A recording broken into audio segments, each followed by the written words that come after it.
This program supported by New York Life Insurance Company for 164 years, providing financial strength to help take care of loved ones. New York Life, the company you keep. Local agent information is available at newyorklife.com. Additional support provided by the University of Alaska, with 16 campuses from Ketchikan to Kotzebue. Details at alaska.edu. And by Fairbanks Memorial Hospital and Denali Center.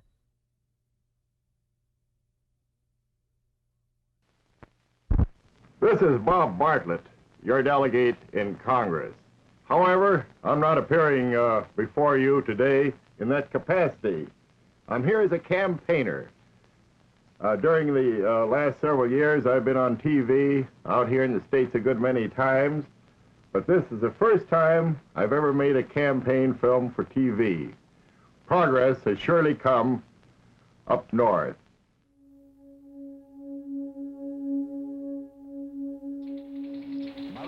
In the Cu Chi district of South Vietnam, David Culhane in Boston, and Bill Elder in New Orleans. Good evening, President-elect The Richard evening Nixon news for December 11th, 1968, reported an airliner en route to Miami was hijacked to Cuba. President-elect Richard Nixon announced his new cabinet members. And in Paris, delegations from North Vietnam and the United States were still deadlocked over the shape of a table for peace talks. But there was another story most news services missed. Late that day, one of America's leading lawmakers died unexpectedly. He was an influential, respected congressional leader and acknowledged as being one of the most likable personalities on Capitol Hill. He was Senator Edward Lewis Bob Bartlett of Alaska, the one person most responsible for adding a 49th state to the American Union. Today, we rarely think of politicians as heroes, but Bob Bartlett was the real thing.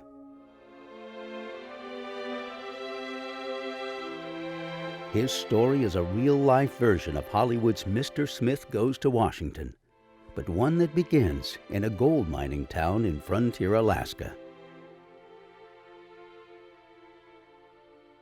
Bob Bartlett was one of those guys that it would take him 2 hours to take a 15-minute walk because he talked to everybody. And I think that was his success. This guy who died too young and who really left kind of an incredible human legacy that's not the typical political story. If there was something that Bob could do to make life better for Alaskans, whether it was in Washington, D.C., whether it was shoveling snow on a sidewalk, it didn't make any difference to Bob Bartlett. If he could make life better for somebody else, that's what he was about. He represented old Alaska. When we had so much to fight for, we were more together.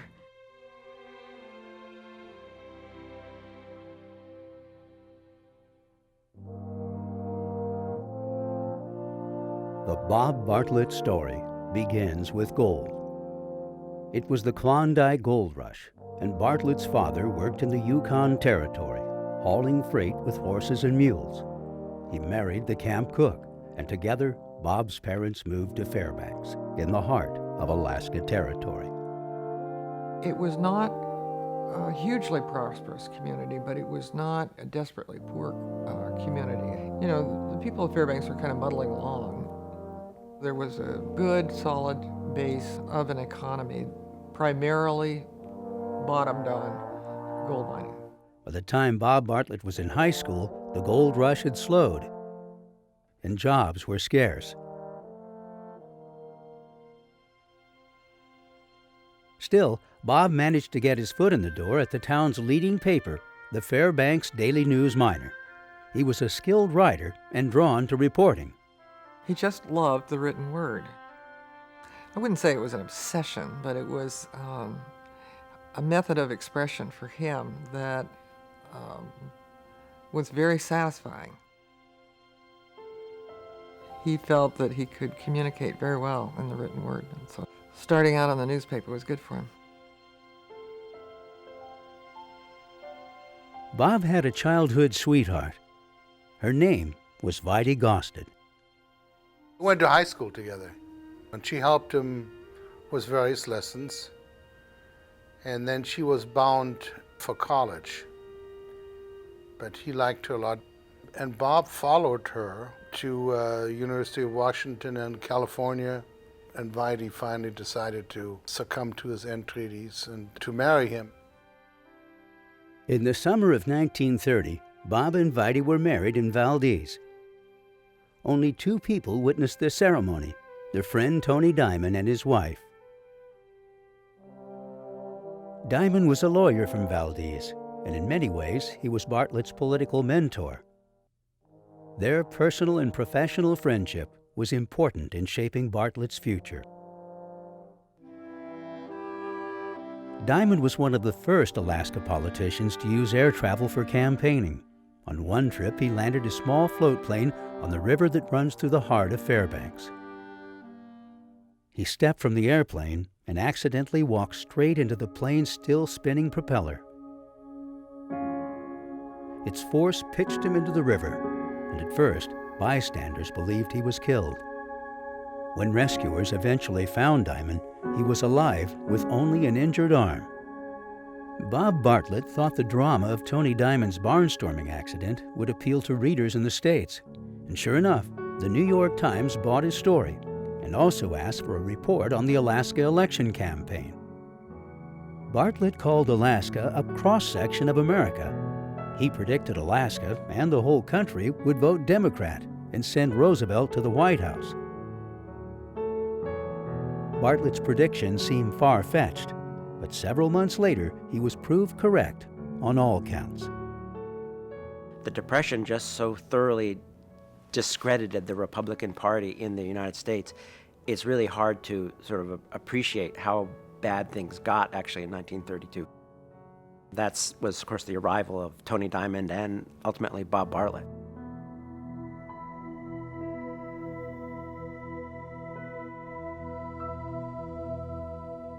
It was 1933. Roosevelt's New Deal was on the horizon, and Tony Diamond was in Washington as Alaska's territorial delegate. Diamond chose Bob Bartlett to join him in D.C. to serve as his personal secretary. And so, when Congress began its new session, Bob and Vidi were on their way to Washington.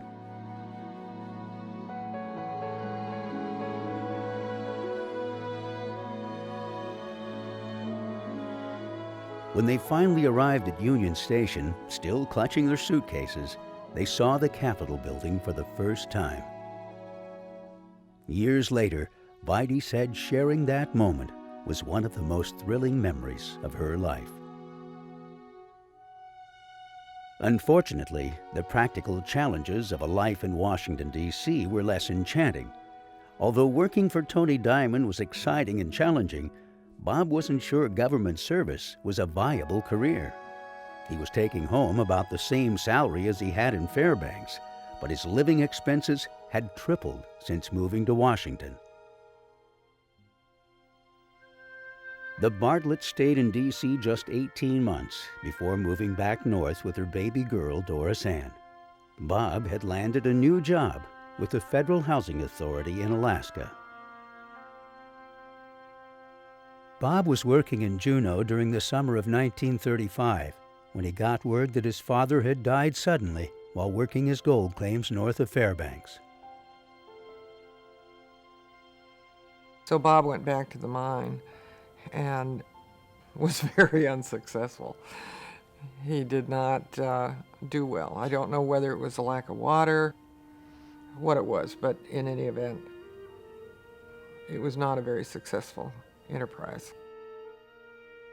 He didn't come out dead broke, he just came out broke. So he knew that gold mining was a really tough way to make a living, and he knew it from an early age. By 1937, Congressional Delegate Tony Diamond was again Bob Bartlett's advocate. Both he and Territorial Governor John Troy recommended Bob for an administrative post with the Department of the Interior, Secretary of Alaska. It was the equivalent of lieutenant governor. He was responsible for the seal of Alaska and elections. And that was it.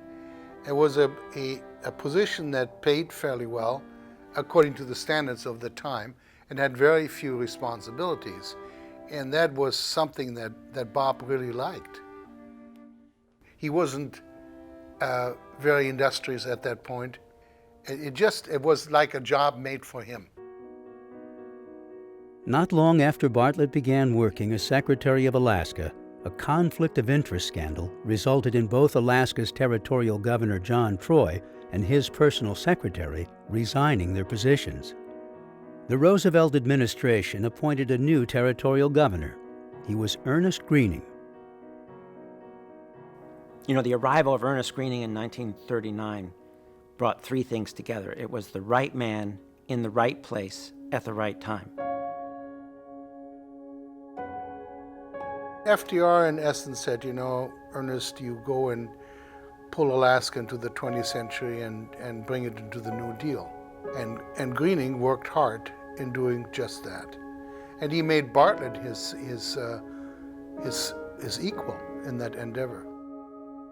Their diverse backgrounds and styles made a dynamic combination: the overbearing, intellectual Washington insider and the calm, capable Alaskan. Ernest Gruening impressed Bob Bartlett, and Bob was a useful ally for Gruening. I think there was a mutual respect. He was stimulated by Gruening's mind and writing and so forth, but he didn't have the kind of personality that Bob had. He was your friend immediately, whereas Ernest Gruening wanted to be, but it was not his nature to. They were an imposing team, and their effectiveness raised the stature of both their positions. The office of Secretary of Alaska was mostly just a name before Bob Bartlett became it. And until Ernest Gruening, the job of governor had been relatively insignificant.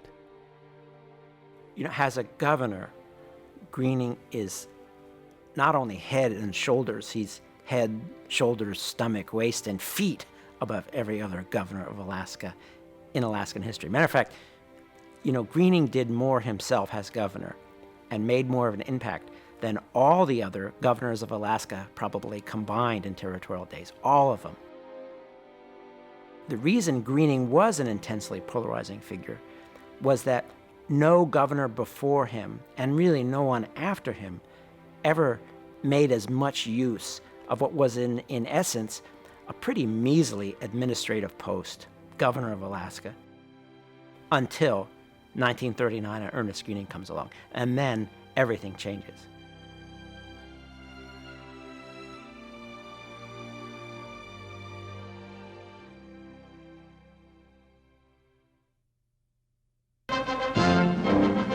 Completed months ahead of schedule, the new 1,600-mile Alcon Highway sees the first truck convoy begin to roll. A new Northwest Passage linking the United States with Alaska. A road linking Alaska to the contiguous United States was likely unimaginable to Bob Bartlett when he first arrived in Juneau, but that was before Nazi Germany invaded Poland and war began in Europe. And more importantly, it was before the Japanese attacked Pearl Harbor. I think psychologically it was probably the most important thing that came out of the war was the land link that made Alaska contiguous in a sense to the rest of the United States. Although Europe seemed relatively far away from Alaska, Japan seemed uncomfortably close. Immediately when the war broke out, Juneau armed itself, so to speak. We formed citizen soldiers who paced the streets at night. Everybody had a hunting rifle, and all of us patrolled with it to be sure that we're not going to be attacked. Alaska's fears were realized when Japanese bombers attacked a U.S. naval base at Alaska's Dutch Harbor in June of 1942.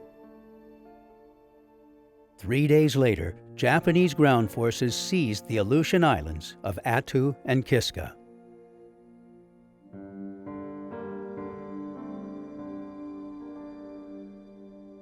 More ground was turned over during World War II by the military and Army engineers and contractors working for the military. Then all of the gold rush period combined, by every pick and shovel money, put them all together, more dirt got moved in the 40s, but for military defense purposes. And that laid the foundation for the state of Alaska. In 1943, Tony Diamond wrote to Bartlett to say he planned to resign from Congress before the next election. A federal judgeship was available in Alaska, and Diamond wanted to come home. When news of Diamond's resignation became public, Greening was enthusiastic. He imagined Bartlett as his personal link to Washington and urged Tony Diamond to endorse him. Diamond publicly backed Bartlett before Bob had even decided to run. Bob was horrified all of a sudden to find himself a candidate, but he was in a position where he could not say no because Greening had notified Diamond that Bartlett had agreed to run for the Democratic nomination. He knew he could do the job. There was no question about that. But the campaign and the idea of not winning were specters in front of him up until the very moment that he finally filed. Only minutes before the 5 o'clock deadline, Bartlett stepped into the recorder's office to file his candidacy for the office of Alaska Territorial Delegate to Congress.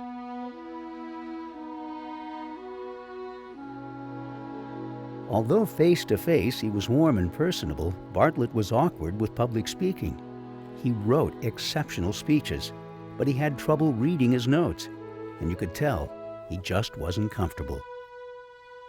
We would have laughing fits at his first speeches, because the words were wonderful, but he was so stilted. It was agony for him.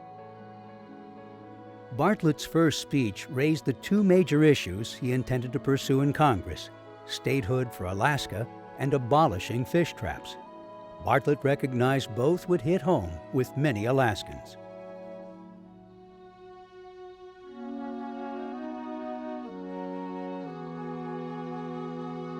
The election was the first in a series of landslide victories for Bartlett. He beat Republican John Manders by a 2-to-1 margin to become Alaska's newest delegate to Congress. Bob was heading back to Washington. In just 5 years, he'd moved from gold mining near the Arctic Circle to serving as Alaska's delegate to the Congress of the United States.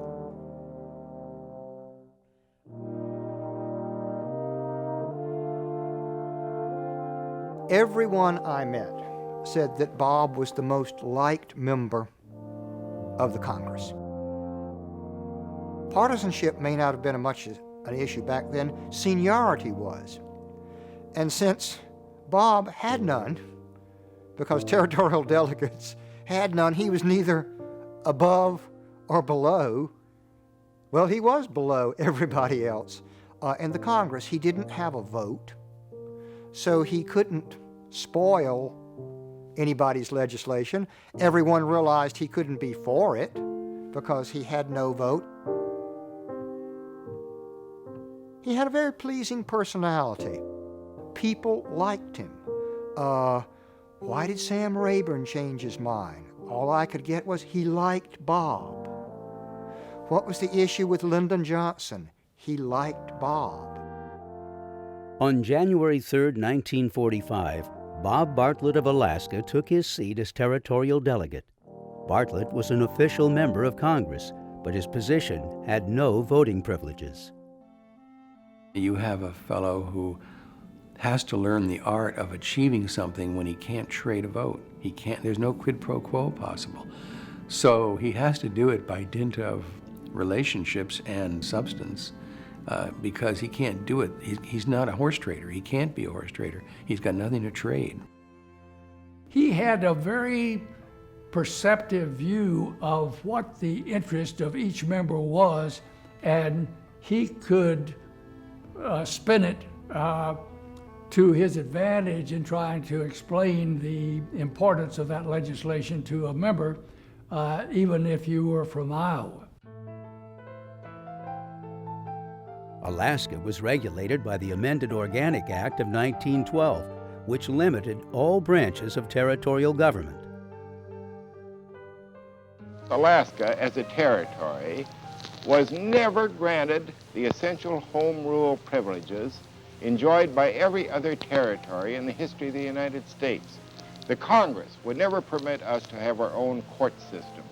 The Congress would never give us any land. The Congress would never even permit us to take care of our mentally ill. The Congress gave us back in 1912 this so-called Organic Act. But a reading of this document persuades one very speedily that it's a law, if you please, of limitations rather than grants, because it says not so often you may do so-and-so, but you can't do this and that. Bartlett was a old-fashioned liberal Democrat, and he really thought Alaskans needed to have a voice in Congress. The American ideal was having a voice in representing yourself. And, you know, it just so happened to turn out that he was actually that voice for Alaska, and he articulated that vision better than anyone else. As a delegate, you've had no vote, I think. No vote at all. Is that very hard to sit there and talk and listen and not vote? It isn't hard for me as a person. It's hard for me, though, when I contemplate that the people I represent don't have the representation they're entitled to as American citizens, because we pay all the federal taxes that other Americans do, and we're bound by all the federal laws, and yet we don't have that right to vote. It is a case of taxation without representation, then, Precisely. That's just what it is. Every territorial delegate, governor, and legislature had fought for more autonomy for Alaska, and every attempt had failed. One of the most dramatic episodes in Alaskan political history, and Bartlett was there, was in early May 1954, when a group of Alaskans from Operation Statehood, a little more than a dozen Alaskans, filed into the Oval Office to make the appeal to Eisenhower directly to support Alaska statehood. The man who introduced it was Wally Hitko, who was the GOP national committeeman for Alaska. But he, after a few pleasantries and opened the meeting, turned it over to Alaska Territorial Senator Johnny Buttigieg, who'd grown up with Bartlett in Fairbanks. As Bartlett describes the scene, they were in a semicircle around the front of Eisenhower's desk, and Ike was leaning against the front of the desk, and it started very cordially, but Buttigieg started launching into why Alaskans should not be denied statehood. And as Bartlett and everyone else said at the time, Eisenhower's face got red. First it got pink, then it got sort of deep pink, and then it was really, really red. And by the time he finished talking, he said, he thought Eisenhower was on the verge of a stroke and that he was going to have a fit of apoplexy. He was so mad at Buttigieg. There was so much confusion and mystery surrounding what Ike's really true beliefs were that the Alaskans felt relieved that finally somebody had talked to what Bartlett called Mr. Big. He said Buttigieg talked to Mr. Big. He said he looked the leader of the free world straight in the eye and he let him have it. And yet, it seems to me, if I'm right, that President Eisenhower didn't mention statehood for Alaska in his annual message this year or last year to the Congress. That is true, and we regret it very much. We don't know why the administration is not now endorsing statehood for Alaska. The Republican platform came out for statehood for both Alaska and Hawaii. President Truman endorsed it for both territories, and we hope the administration will come around to the viewpoint that we ought to have statehood now. Congress adjourned in summer 1955 with another of Bob's statehood bills buried in the House Rules Committee. That winter, a constitutional convention assembled in Fairbanks, Alaska. Its delegates wrote a state constitution and adopted a strategy modeled on Tennessee's bid for statehood. They sent elected representatives to Congress to request or demand recognition as a state. The Tennessee plan drew national attention to Alaska's campaign for statehood, but not the result Alaska had hoped. Statehood critics continued to prevail. In a certain way, maybe the critics of statehood were the most helpful to Alaska because they questioned Alaska's ability to be self-sufficient. The result was the most generous provisions for land and resources to help the new baby walk that any state had ever seen. So we maybe want to someday tip our hats to those skeptics who said that Alaska couldn't make it on its own. And initially, the skeptics were numerous. Most people who come to Congress want to do the right thing. They have a Mr. Smith Goes to Washington ethic somewhere in there, that what I came here for was to promote democracy, freedom, equality. What I found from when I talked to congressmen was that many of them said, I initially knew nothing about Alaska, so I didn't see why I should participate in a vote for it. But then someone came and had a chat with me, and I became convinced that this was something that ought to be happening. The changes in sentiment were gradual, but suddenly a mountain moved. The powerful Speaker of the House, Texan Sam Rayburn, decided to support statehood for Alaska. Years later, when he was asked what made him change his mind, Sam Rayburn was brief. 2 words, he said, Bob Bartlett. Even President Eisenhower began to voice grudging support for Alaska statehood. Only chair of the House Rules Committee, Howard Smith, continued his opposition. The anti-statehooders like Howard Smith would say anything and do anything and adopt virtually any position. They wanted to stop statehood, period, fearful that Alaska would break the hold of the solid South on civil rights legislation. Fed up with the delays, one California representative threatened Smith with a little-used bypass procedure that allowed each member of the House to hold the floor for a full hour. This was not currently in the procedural rules of the House of Representatives because it had been omitted because there weren't going to be any more states. But some researchers with the Library of Congress found that that procedure had never been eliminated. It just wasn't printed in the current procedures book.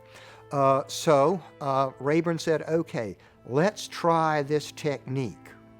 On the 21st of May, speaker after speaker took to the floor for an hour apiece to address the Alaska statehood bill. Facing the prospect of more than 400 hours of individual speeches, statehood opponents backed down, ending the debate on Monday, May 26th. The statehood bill passed a full vote of the House of Representatives. Except for the fact that Southern Democrats vote against everything having to do with statehood, there are no other normal political significant factors like blue collar versus white collar, rural versus urban. There are no significant factors except for one, ELB. Those people who knew Bob Bartlett. It is just astounding. It is the fondness for Bob Bartlett that is the most significant factor in the votes for Alaska statehood. Now it was on to the Senate, where Majority Leader Lyndon Johnson assured Bartlett that he was ready to permit an Alaska Statehood Act to reach the floor for debate and vote. He comes out with a smile on his face and says, guess what? We're going to get this thing voted on. At 8:02 Eastern Standard Time, the Senate roll call vote ended, and spontaneous applause broke out. I have a very clear memory of June 30th, 1958. Impressionable young guy in the gallery when the Senate votes for statehood. The Alaskans in Washington move from the gallery to the Capitol Chapel. The most moving part about it was that Neva Egan, sang the Alaska flag song to this assembled group. It was a really, really impressionable event for me to be there. Bob missed that moment. He'd raced back to his office after the successful vote. Although wire services were broadcasting the news around the world, Bob had promised people back home he'd call if the bill passed. He was on the phone most of the night.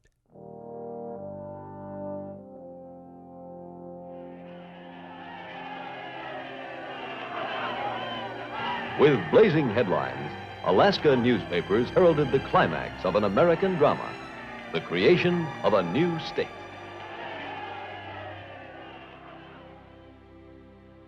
The White House, January 3rd, 1959. Birthday of the first new state in half a century. In an historic ceremony, the 34th President of the United States was about to proclaim... The achievement of Alaska statehood in the 1950s is a great American success story, in the same sense that the achievement of every new state, starting with Vermont and Tennessee back in the 1700s, is a great American success story, because the addition of every new state required an examination of the fundamental principles upon which the United States is based. Record numbers of Alaskans cast ballots in November 1958. Almost 80% of eligible voters turned out to elect representatives to Congress.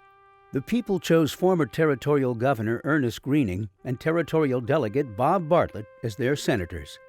And we all know that you and he were elected on the 25th day of November, 1958, as Alaska's first two members of the Senate of the United States. Now, you are the senior senator. Ernest Greening is the junior senator. You are serving not a full 6-year term, but a 2-year term. And he is serving not a 6-year term, but a 4-year term. Now, you just tell us, because we're interested in history and you were a part of it, how all that came about. Well, I will tell you how it came about, Harry. But before I do, let me note that Ernest Greening is some years my senior. But we've arrived at a situation now where he calls me Pop and I call him Son because of my seniority in the Senate, which was arrived at in a manner that might not be approved of by some, but we were told when we did it was essential. And we were instructed to flip a coin to determine which of us should be a senior and which junior. And I went up to Ernest Greening's office this particular day, and here were maybe 50 newspaper men and TV people. And an Associated Press newspaper man flipped the coin, and I thereby became the senior senator from the state of Alaska, and for no other reason. And then tell us, please, how it was determined that you would serve 2 years, and Ernest Greening only 4 years, and the normal full term as a member of the United States Senate is 6 years. Majority Leader Lyndon Johnson and the whip, Mike Mansfield, introduced us to the Senate and to the galleries. And then the Secretary of the Senate appeared before us with a little box. And in that box were 3 slips of paper, one for a term of 2 years, one for a term of 4 years, and one for 6.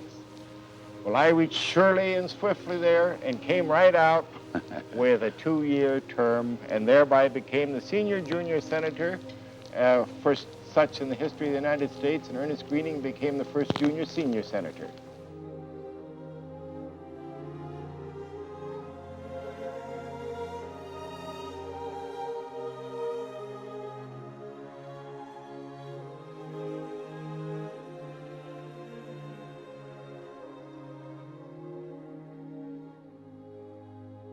Now, Senator, this week you've cast your first votes ever for the state of Alaska. How does it feel?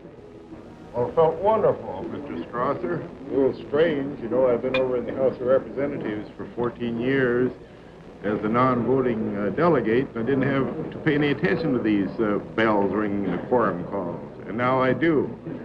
First vote I cast was a vote to adjourn.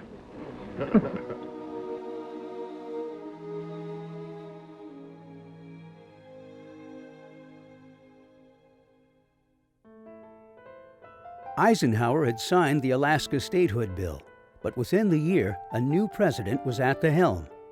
Defeating Vice President Richard Nixon, Senator John F. Kennedy of Massachusetts was elected Commander-in-Chief. His vice president was Lyndon Baines Johnson of Texas. The presidential elections of 1960 marked a power shift toward the Democrats, and, in the long run, a turning point in the prospects for both the state of Alaska and Bob Bartlett's career in the Senate. In November of 1963, Bob was in Washington, D.C. during the closing weeks of the 90th Congress. President Kennedy was on a campaign swing through the American West.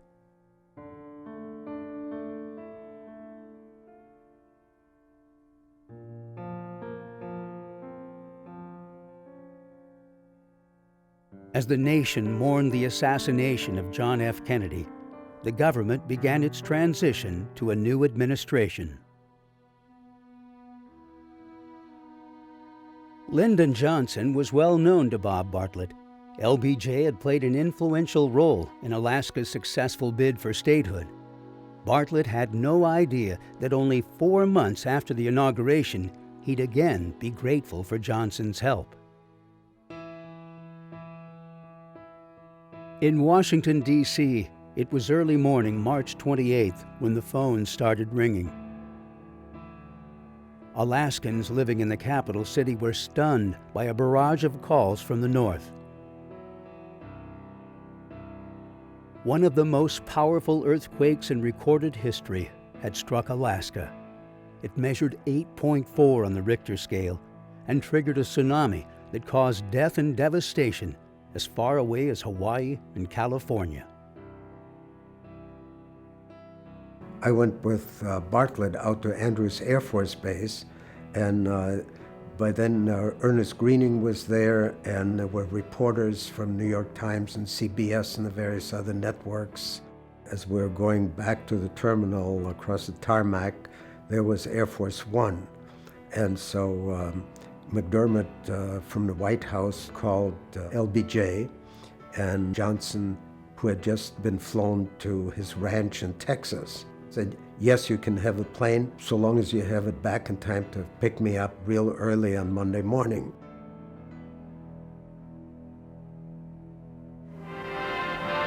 The president's been awakened twice in the night for early bulletins on the emergency. And at dawn, he's officially declared Alaska a major disaster area. Lent his personal plane to Senators Greening and Bartlett. House Representative Rivers on the West Coast, when the disaster struck, will be coming in on a separate flight. With the two senators, Edward McDermott, the director of the Office of Emergency Planning, responsible for coordinating all federal assistance in natural disasters. Their assignment? To tour the stricken areas, make a first-hand survey of the damage, then fly directly back to Washington to make a personal report to the president.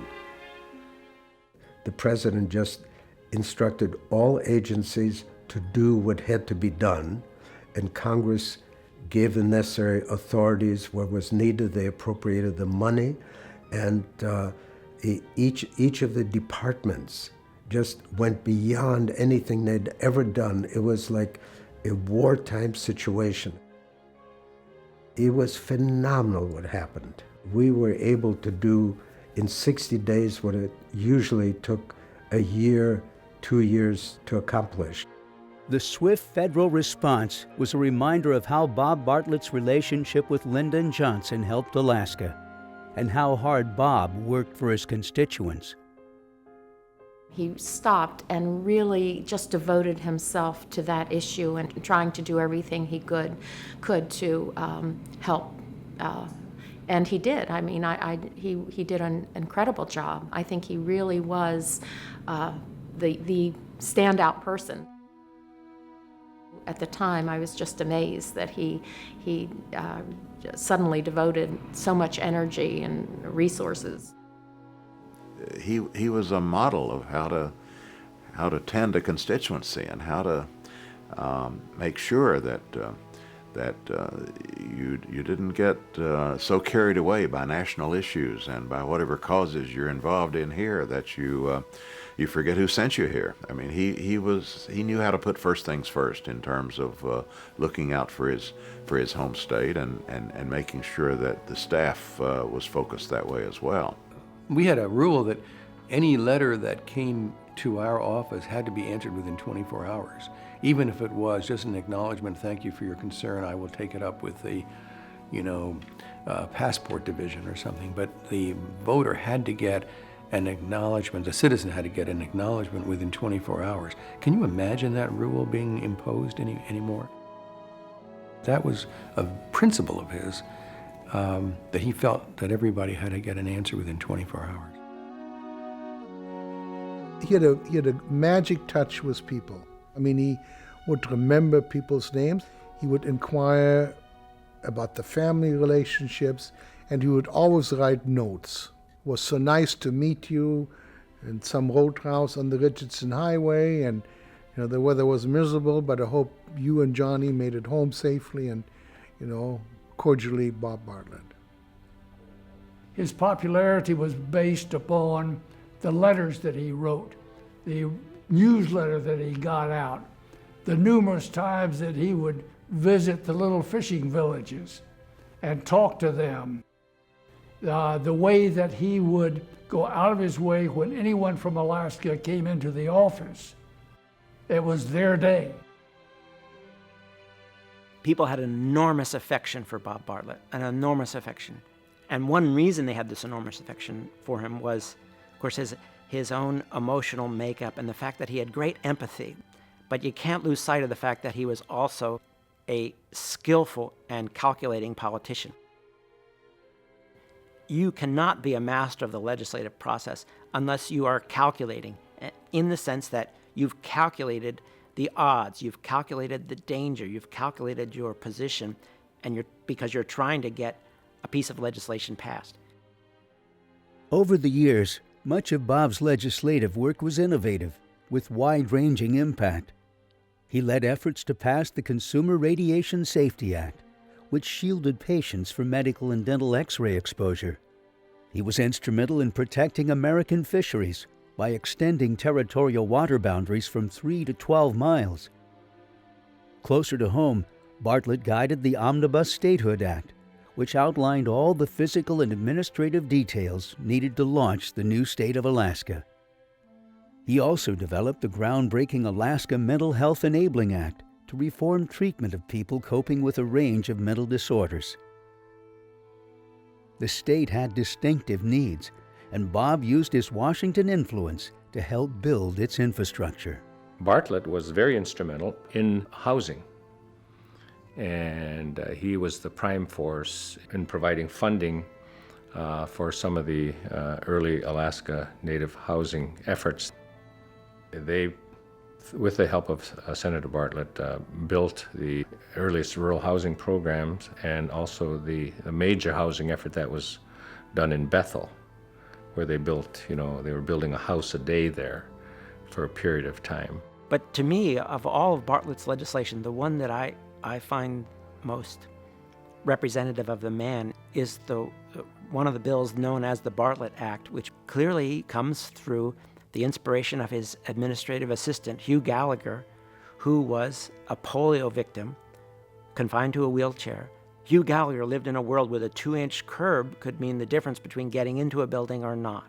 And it was because of the Bartlett Act, which required new federal buildings to have this be wheelchair accessible. Now, this is long before the Americans with Disabilities Act, which is some almost 3 decades later.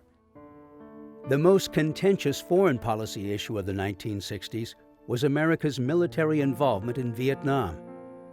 My fellow Americans, as President and Commander-in-Chief, it is my duty to the American people to report that renewed hostile actions against United States ships on the high seas in the Gulf of Tonkin have today required me to order the military forces of the United States to take action in reply.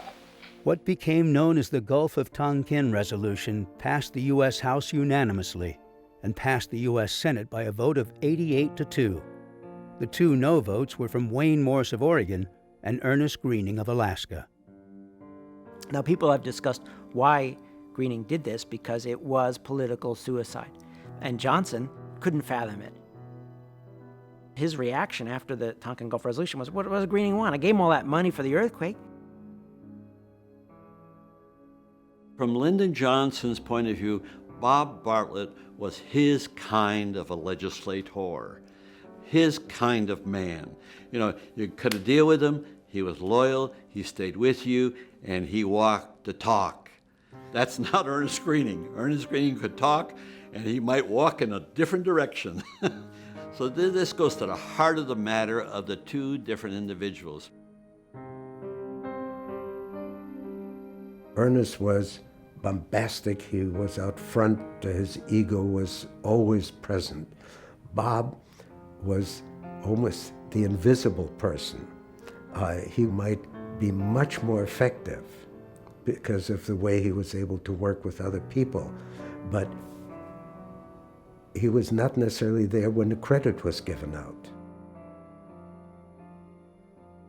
His outward appearance was one of great affability and a kind of easygoingness and an ability to get along with almost anybody. He did not have intellectual pretensions or use lofty rhetoric. In some ways, his style contrasted very sharply with Ernest Greening. When Greening walked into a room, he was always the smartest guy in the room, and he pointed out at least 3 times to everybody in the room that he was the smartest guy in the room. Now, Bob Bartlett never made any pretense of being the smartest guy in the room. Never. But in fact, he often was.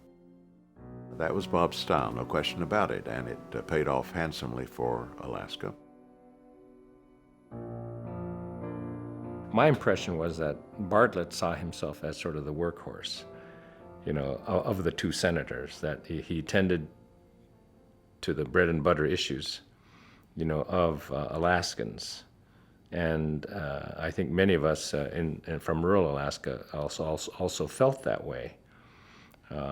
Greening had a mind that was far-ranging, and his interests were far-ranging, and Alaska was sort of just one of his interests. And my impression was that, you know, Alaska was Senator Bartlett's interest. Bob was a real Alaskan. He had his roots in Alaska. He knew every part of Alaska. He knew people all over. He communicated with people all over. He took the pulse of Alaska all the time. Still, Bob seemed surprised when a brash newcomer named Mike Gravel challenged Ernest Greening in the 1968 Senate primary. I don't think that either Bob or Ernest Greening realized the depth of the sentiment about the Gulf of Tonkin resolution. It was a huge issue up here. I mean, that was the big thing. On August 27th, Alaskans in the primary election chose Mike Gravel as the Democratic candidate for the U.S. Senate over Ernest Greening. The voters spoke. Greening supporters launched a write-in campaign to challenge Gravel and Republican candidate Elmer Rasmussen in the general election. Greening fully expected Bob's endorsement and help with the write-in effort. I have put personal considerations aside in this decision. The time comes when a man must speak out. I speak out now. I support the Democratic majority. I support Mike Gravel. He was just devastated when Bob endorsed Mike Gravel, and he came to talk about it because he couldn't figure out why.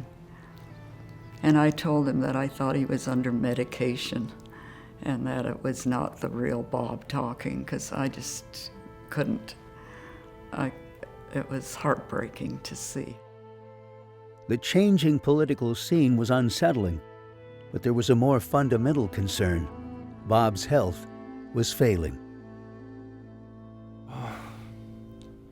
Well, we knew he was sick. I mean, we knew that he had been sick for some time. He was having difficulty with his heart. It was just a matter of it getting more and more serious as it went along. He was slowing down some in the mid-60s, and had some episodes, some hospitalization, and there's no question his heart problems were closing in on him in that period. But he stayed active, and he kept a good spirit. Well, he wasn't going to slow down just because he had a little heart trouble. But his poor health became obvious in campaign ads for Mike Gravel. Mike,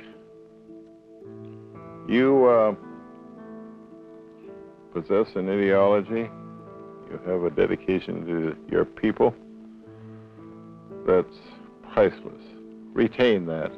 Keep on the same path that you've marked out for yourself. Keep on the same track, Mike. Bob needed coronary bypass surgery. The Cleveland Clinic had performed America's first bypass the previous year. He really had a hard time, and he had these constant attacks, and they went to the Caribbean, and they went here and there, and he couldn't find any rest, and he was, really in bad shape.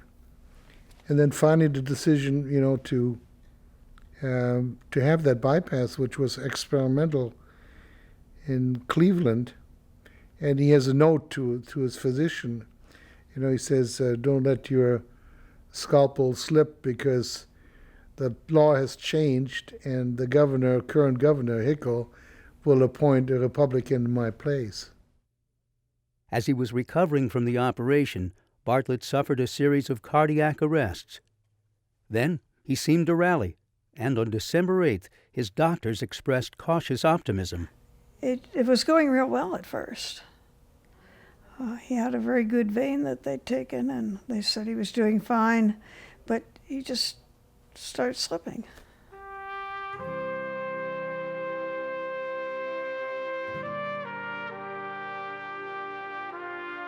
You go to some funerals and there's a sense that people are there out of duty or sort of show the flag. I don't think that was true. I think this was people really feeling a friend was lost. Bob Bartlett was not a great speaker, great writer, but not a great speaker, not photogenic. Enjoyed retail politics one-on-one, Now in the age of media, blogs and all of that, he's certainly not a slick article. He's anti-slick. So I don't know whether he would be appreciated in the same way. And I don't know whether a Bob Bartlett would want to try to work in the present technological and political climate that we have. Here's the problem that I worry about. Can there be another Bob Bartlett?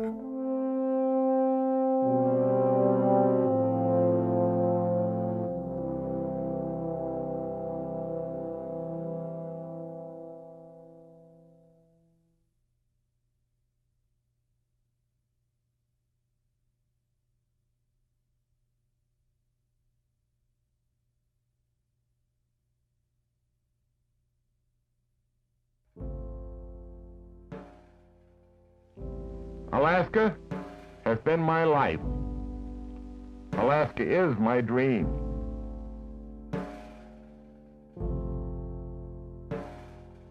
Here in this Northland, my parents came and were married.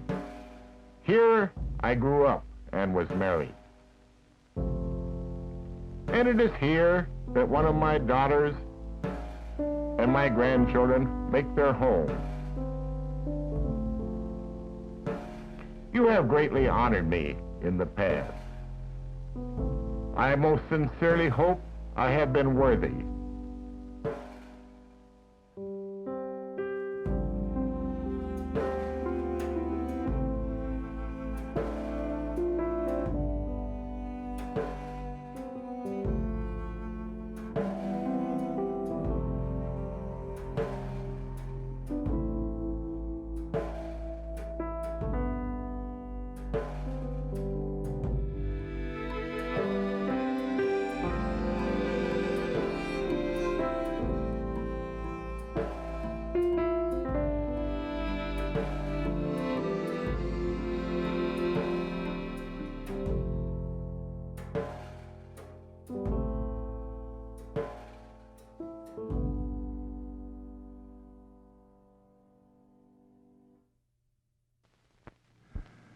seems sort of queer, addressing an audience in Alaska over the TV, and it just shows how Alaska is developing in these last few years. And I want to say that there's a very pretty little blonde in Anchorage with a dimple and with a nice smile, and her name is Kay. And if she gets any more loose teeth, I just hope she keeps them there till I can come and pull them out. I shouldn't do that on a campaign, but I can't resist it.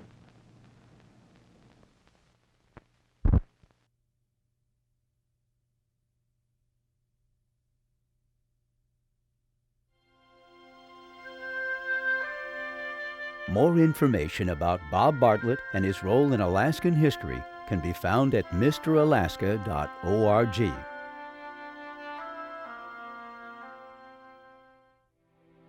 Mr. Alaska is available on DVD for $24.95 plus shipping and handling. A Blu-ray version is available for $34.95. To order your copy, go online to www.mralaska.org. To order by mail, send a check or money order to KUAC-TV, P.O. Box 755620, Fairbanks, Alaska 99775. This program supported by New York Life Insurance Company for 164 years, providing financial strength to help take care of loved ones. New York Life, the company you keep. Local agent information is available at newyorklife.com. Additional support provided by the University of Alaska, with 16 campuses from Ketchikan to Kotzebue. Details at alaska.edu. And by Fairbanks Memorial Hospital and Denali Center.